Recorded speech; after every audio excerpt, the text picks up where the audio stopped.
Sabe aquela ideia de que nada se cria, tudo se copia? Bom, hoje a gente vai levar isso um pouco mais a sério e explorar o que está por trás da cultura do remix. E para começar, a gente já cai de cara na grande questão, né? Aquela que todo mundo que cria alguma coisa ou até que só consome conteúdo na internet se depara. Onde que está a linha que separa inspiração de plágio? É uma pergunta que parece simples, mas olha, ela define tudo. A verdade é que a gente vive numa era de sobreposição criativa. Uma coisa em cima da outra. Pensa só, Star Wars, uma das maiores franquias da história, bebeu direto da fonte de filmes clássicos de samurai. E os memes, que a gente compartilha todo santo dia, são um exemplo perfeito disso. A referência está por toda parte, o tempo todo. Isso leva a gente para uma pergunta ainda mais funda. Onde é que a homenagem respeitosa termina e o roubo descarado começa?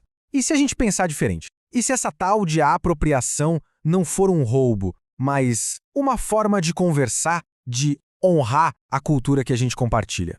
Ok, para navegar nesse universo todo, a gente precisa primeiro entender as regras do jogo. Pensa isso como se fosse um parquinho criativo. Para poder brincar direito, a gente tem que saber onde estão os limites, né? A base de tudo isso é o que a gente chama de domínio público. Imagina só, a maior biblioteca da humanidade, onde as obras não têm um dono só, elas pertencem a todo mundo, a todos nós. Tudo que está ali está livre para ser usado, remixado, transformado em algo completamente novo.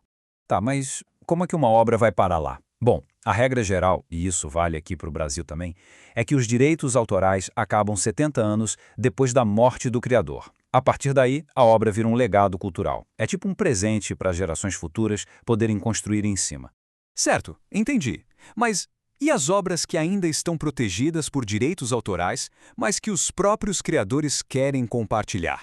Será que tem um meio termo para isso? Tem sim. E esse meio termo se chama Creative Commons. A imagem aqui ajuda a gente a visualizar a ideia. É quase como um semáforo para a criatividade, sabe? O ícone da pessoinha, o by, é o sinal verde, mas com uma condição: sempre dê os créditos.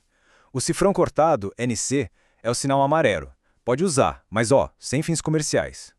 E o sinal de igual, ND, é meio que um sinal vermelho para modificações. Pode usar a obra como ela é, mas sem alterar. Ok? Com as regras entendidas, vamos para a parte mais legal, a prática. Qual a diferença de verdade entre só copiar e criar algo novo de fato? A resposta está numa palavra poderosa: ressignificação. Para deixar isso bem claro, vamos pegar uma das obras mais conhecidas do mundo, O Grito, do Edvard Munch. Aquela imagem super poderosa de angústia, que todo mundo bate o olho e já sabe o que é. E aqui está o pulo do gato. Plagiar o grito seria, sei lá, imprimir a obra e falar que foi você que fez. Isso rouba todo o propósito original do artista. Agora, ressignificar? Ressignificar é outra história. É usar essa imagem para criar um sentido novo. Por exemplo, quando transforma uma obra num meme sobre a ansiedade de ficar checando o celular, o significado original não se apaga, mas a gente adiciona uma camada nova. Uma que fala sobre o nosso tempo, sobre hoje. E essa ideia é muito forte. Como diz a citação, não se está apenas copiando, está se criando uma nova camada de história. É um verdadeiro diálogo com o passado para dizer algo novo sobre o presente. E isso nos traz para a nossa última parte, o poder da atribuição. Dar os créditos pode até parecer uma chatice, uma obrigação, mas a gente vai ver como isso pode ser, na verdade, uma baita força criativa. E o processo, olha, é bem mais simples do que parece. Primeiro, ache a fonte original. Segundo, identifique o nome do autor, da criadora. E terceiro, dá uma olhada na licença. Sites como o WikiArt ou OneSplash, por exemplo, geralmente deixam isso bem claro. São 3 passinhos básicos para garantir uma prática justa e super respeitosa.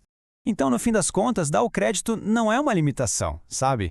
É, na verdade, entrar numa conversa com o passado e, ao mesmo tempo, deixar um convite para o futuro conversar com o que você criou. É o ciclo da criatividade girando. Então, a pergunta final não é o que eu posso copiar.